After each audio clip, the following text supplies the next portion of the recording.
This is Module 4, Instructional Screencast, Content Area Literacy Strategies, Kindergarten through Grade 12. First, let's think about who is teaching content area literacy. You may be a prospective high school chemistry teacher or an elementary art teacher. Regardless of the content you teach, any teacher whose work involves speaking, listening, reading, or writing is a content area literacy teacher.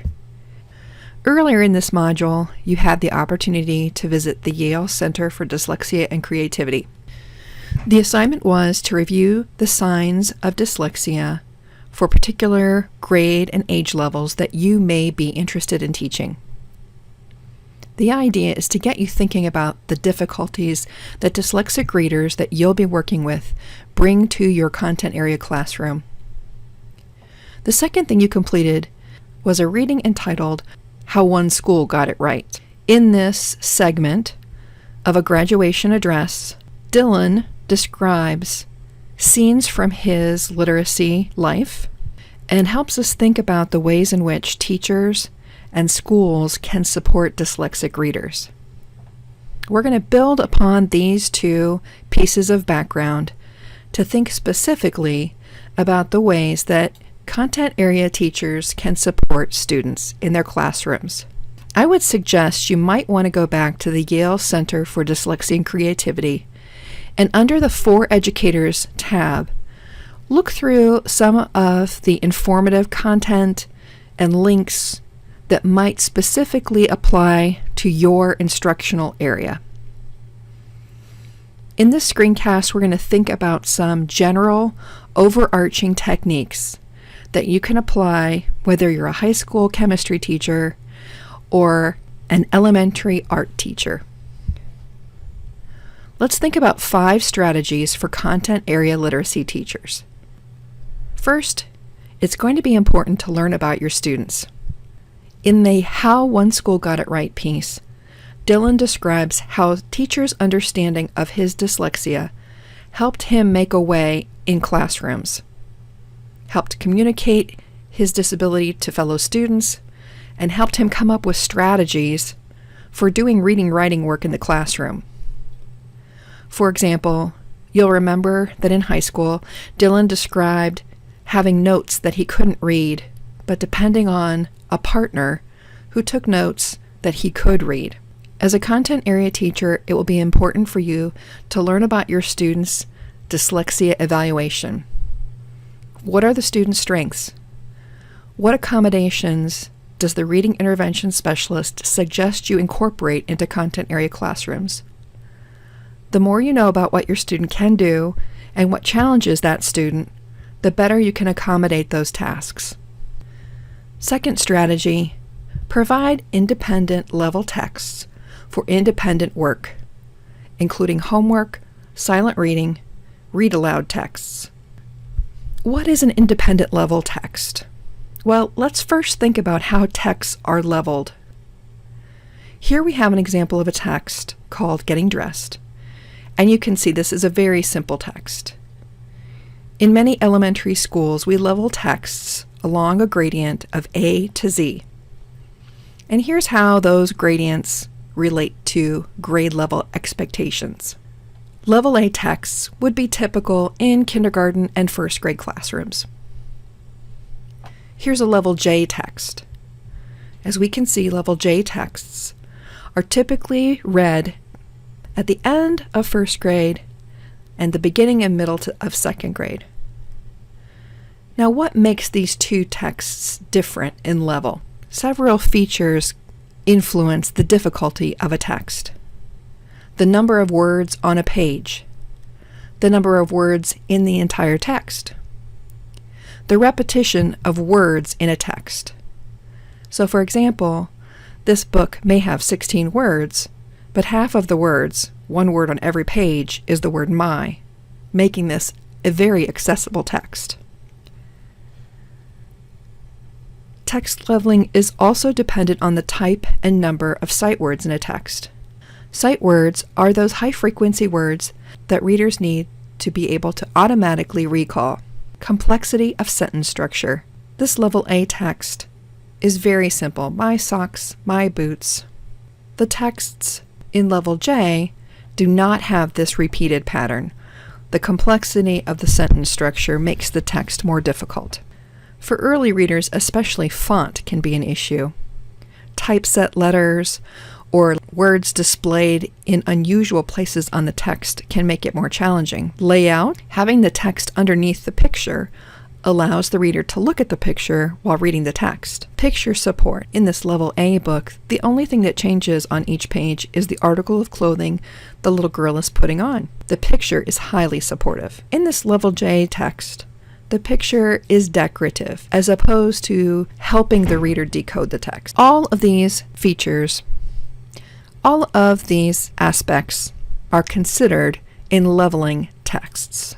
Now, in suggesting that you provide independent level texts for independent work, what I mean is that the student, when they read the text at whatever level it is, can read that text at 95% accuracy and comprehend what was read. Instructional level text is the type of text you would use for reading instruction. We would expect a student to be able to read 90 to 94% of that text accurately and still comprehend the text.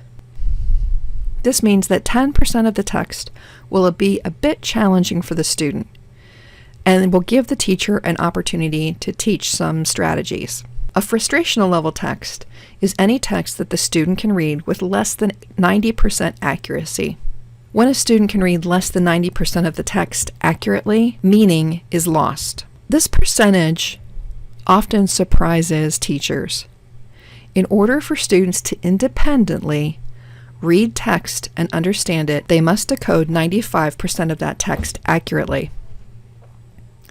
So how do we know if a text is independent, instructional, or frustrational? Here's an example of one technique called a running record. In this example, the student has read a text aloud, and as the text has been read, the teacher takes notes on what the student was doing. Checks indicate that the student read the text correctly. Here is an example of a miscue, or a place where the student read the text incorrectly. In this example, the text said went, and the child read that word as will for the word went. Reading teachers often use this strategy to keep track of the percentage accuracy a student can read on a text.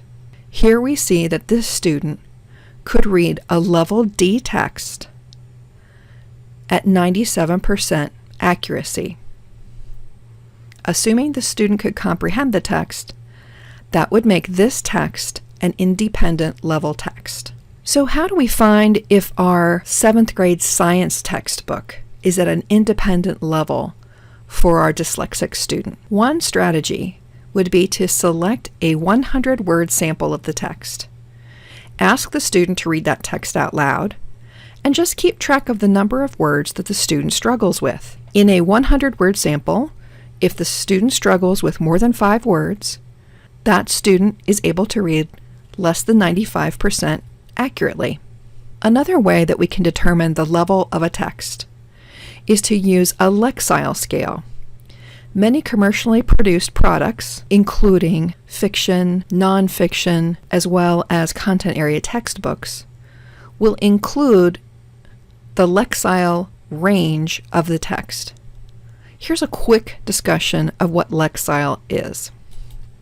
The Lexile framework for reading is a way to connect children with books and other materials that will help them grow as readers. Consider this. A father takes his son Billy to buy a new pair of basketball sneakers. The salesperson asks, "How old is your son?" The father answers, "He's 12. So the salesperson points to a shelf and says, "Here are our age 12 basketball sneakers." Not likely, right? We don't buy shoes based on our age, we buy them based on the size of our feet. Like shoes, books aren't one-size-fits-all ages. Yet for years we've matched readers with reading materials based on age or grade level. We need a better way to connect children with materials that will help them grow as readers. That's where the Lexile framework for reading can help.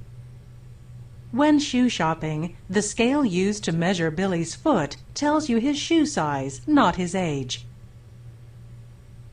In the same way, the Lexile framework determines the child's reading ability, not his grade level. Take Daniel here. He's 9 years old and in 4th grade. Daniel likes science fiction, so he's given books that are considered 4th grade science fiction to read. But what if Daniel's reading ability is much higher than the average 4th grader? Or what if he's not quite reading on a 4th grade level? Like Billy's age 12 basketball sneakers, the text simply doesn't fit the child. The Lexile Framework for Reading is an educational tool that connects readers with reading materials using a common measure called a Lexile. It was developed after 20 years of research by US-based educational measurement company Metametrics. The value of a Lexile measure has been proven time and time again and is now recognized as the most accurate way to match readers with text. What makes the Lexile framework unique and what has led to its widespread adoption is that it measures both reading ability and text difficulty on the same scale. The result is 2 Lexile measures, one for the reader and one for the text. A Lexile reader measure describes a child's reading ability. A Lexile text measure describes the difficulty of a particular text. Both Lexile measures are represented by a number followed by the letter L. The measures sit on the Lexile scale, which ranges from below 200 Lexile for beginning readers in text to above 1700 Lexile for advanced readers in text. When used together, Lexile reader measures and Lexile text measures help you to connect children with books and other materials that meet and challenge their unique reading abilities. Here's how the process works. Susie takes one of the many reading tests that is linked with the Lexile framework. When she receives her student report, her reading score also is reported as a Lexile measure. As for the difficulty of a text, this is calculated using a proprietary Lexile equation. The equation uses sentence length and word frequency to determine the Lexile measure of the text, whether it be a book, a magazine article, or a single passage.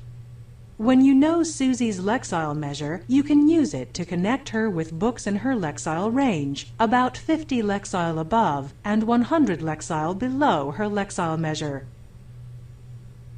One way is to search the Lexile book database for titles within her Lexile range.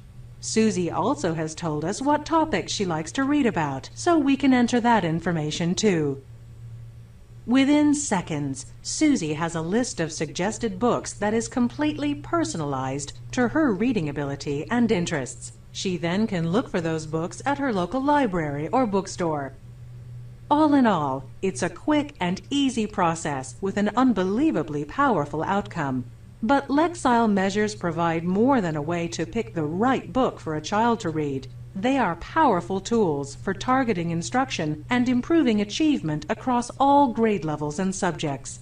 While Lexile measures are not intended to replace the valuable role of teachers and librarians, the measures do support them in connecting students with appropriate reading materials. For example, a science teacher can see how the Lexile measure of a textbook compares with the Lexile measure of each student in the class. Students above or below the Lexile measure of the textbook can be connected with more ability-appropriate content. Tens of millions of books, articles, and websites have Lexile measures, and this number increases every day.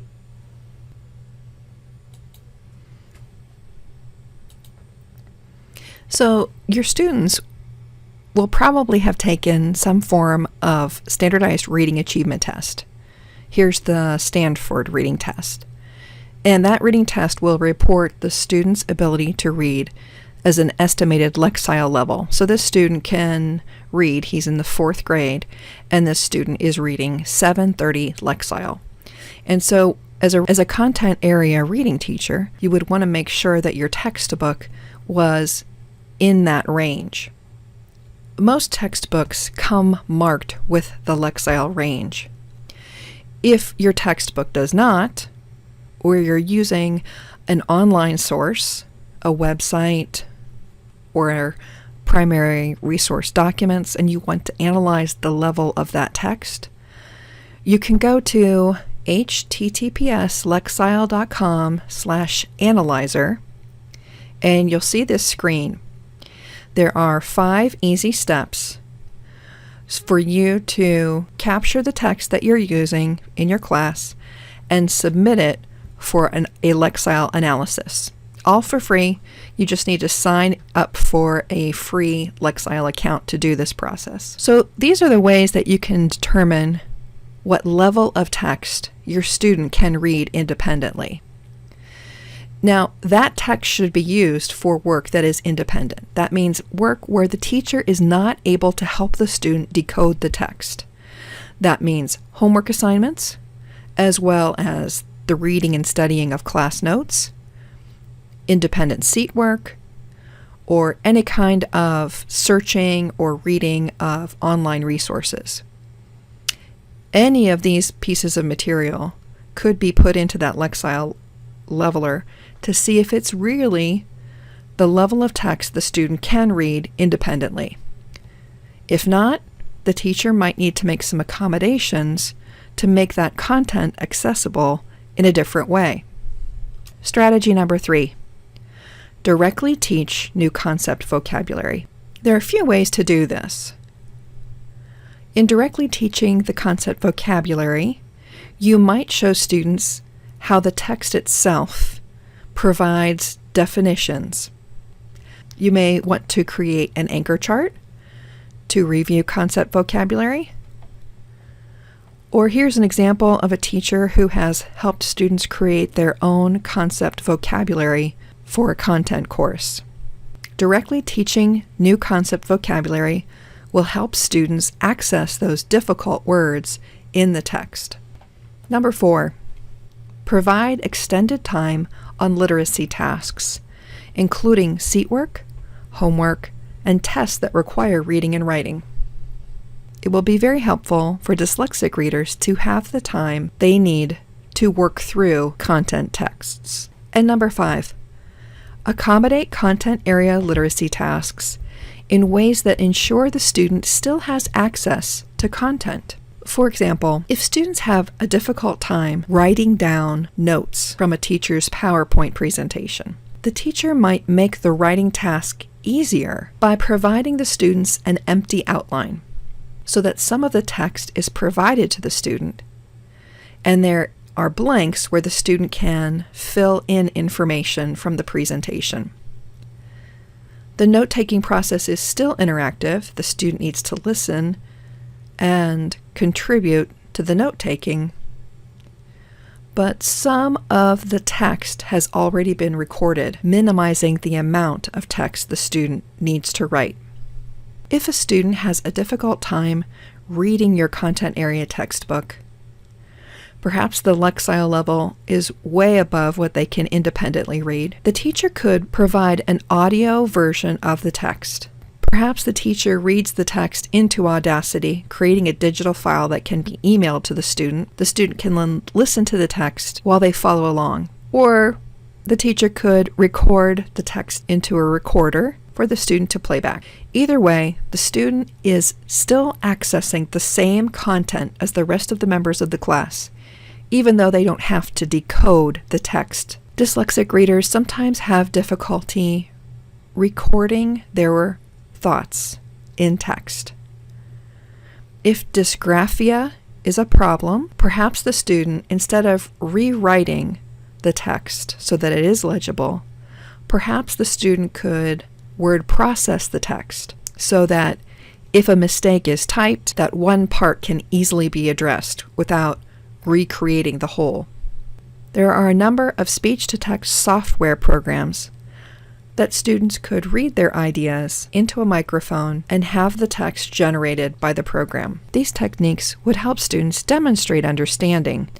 Again, I would point you to the Yale Center for Dyslexia and Creativity. The For Teachers tab provides an archive of instructional techniques, strategies, materials, and technologies that may be interesting for specific disciplines. Let's apply some of what you've learned in this question.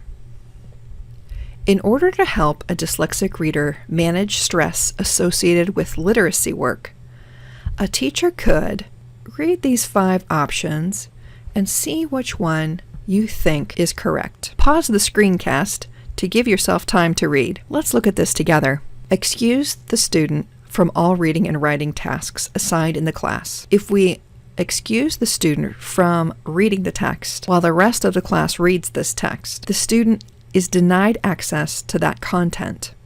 Require the student to recopy handwritten assignments until the work is legible. We can imagine how frustrating this process would be. Provide extended time on reading assignments. We know that dyslexic readers typically have a hard time reading fluently and take longer to read texts, so providing extended time will help our dyslexic readers manage stress associated with literacy tasks. We can disqualify D and E then. The answer is B. Now that you've completed content area literacy strategies kindergarten through grade 12, we'll move on to considering the fundamentals of effective multisensory instruction.